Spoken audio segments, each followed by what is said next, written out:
नमस्कार। ईद, ये नाम सुनते ही दिमाग में क्या आता है? जाहिर है, दावतें, नए नए कपड़े और चारों तरफ खुशियों का माहौल, है ना? पर क्या ईद का मतलब बस इतना ही है? चलिए आज थोड़ा गहराई में उतरते हैं और इस जश्न के पीछे की कहानी, इसके असली मतलब को समझने की कोशिश करते हैं। तो सवाल यही है, क्या ईद सिर्फ एक छुट्टी, एक त्योहार है, या फिर इसका मतलब कुछ और है, कुछ बहुत गहरा? यही सवाल हमें इस त्योहार की बिल्कुल रूह तक ले जाएगा। तो चलिए सबसे पहले बात करते हैं उस ईद की जिसे आज हम सब जानते हैं, जिसे दुनिया भर के मुसलमान मनाते हैं। आखिर इसकी शुरुआत हुई कैसे? कहाँ से आई ये ईद? देखिए, होता क्या है कि इस्लामिक कैलेंडर का जो 9वां महीना है रमज़ान, जब वो पूरा होता है, जब रोज़े और इबादत का महीना ख़त्म होता है, तो उसके ठीक बाद 10वें महीने के पहले ही दिन ईद उल फित्र का जश्न मनाया जाता है। और अगर हम इतिहास में देखें तो सबसे पहली ईद उल फित्र पैगंबर मोहम्मद और उनके साथियों ने 624 ईस्वी में मनाई थी। और पता है, ये पहली ईद कोई आम दिन नहीं थी। ये एक बहुत ही खास, एक बहुत बड़े मौके पर मनाई गई थी। ये वो मौका था जब जंगे बद्र में एक बड़ी जीत मिली थी। तो ये जश्न असल में उस जीत के लिए अल्लाह का शुक्र अदा करना था। एक ऐसा मोड़ जिसने इतिहास को बदल दिया।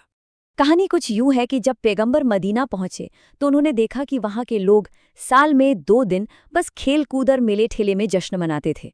तो उन्होंने इन दुनियावी जश्नों की जगह 2 ऐसे दिन दिए जो अल्लाह की तरफ से थे, ईद उल फित्र और ईद उल अजहा। और बस जश्न का पूरा मतलब ही बदल गया। अब ये सिर्फ मनोरंजन नहीं था, अब ये इबादत थी, अल्लाह का शुक्र था और सबसे जरूरी, जरूरतमंदों की मदद करना था। पर रुकिए, कहानी सिर्फ यहीं तक नहीं है, ये तो और भी बहुत ज्यादा पुरानी है। क्या आप जानते हैं कि ईद का जो कॉन्सेप्ट है, यानी जश्न मनाने का ये जो तरीका है, वो असल में इस्लाम से भी सदियों पुराना है। पहले ये समझते हैं कि ईद शब्द का मतलब क्या है। ये एक अरबी शब्द है और इसका सीधा सा मतलब है लौटकर आने वाली खुशी या कोई ऐसा जश्न का दिन जो बार बार आए। मतलब एक तरह से ये कम्युनिटी के साथ मिलकर शुक्रिया अदा करने का दिन है। और ये समझना इसलिए ज़रूरी है क्योंकि इतिहास में अलग अलग लोगों ने, अलग अलग कौमों ने अपनी अपनी ईद मनाई है। मिसाल के तौर पर कहते हैं कि जब हज़रत आदम की तौबा कबूल हुई तो वो इंसानियत की पहली ईद थी। या जब हाबिल और काबिल का झगड़ा खत्म हुआ तो उस दिन शांति की ईद मनाई गई। ये दोनों मौके माफ़ी और सुलह के जश्न थे। और ये सिलसिला चलता रहा। सोचिए, जब हज़रत इब्राहीम को आग में डाला गया और वो बिल्कुल महफूज निकल आए तो उनकी कौम ने ईद मनाई। या जब हज़रत यूनुस मछली के पेट से आज़ाद हुए तो वो एक ईद का दिन था। ये सब मुश्किलों से निकलने की ईदें थीं।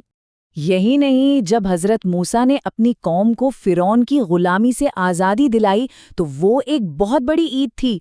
और हज़रत ईसा की पैदाइश का दिन, उसे भी तो उनकी उम्मत ने एक ईद की तरह ही मनाया। तो आप देख रहे हैं, शुक्रिया अदा करने का ये जो जज्बा है, ये हमेशा से इंसानी तारीख़ का हिस्सा रहा है। तो चलिए, इतिहास से वापस आज में आते हैं। आज जो हम ईद उल फित्र मनाते हैं, उसका असल रूहानी मतलब क्या है?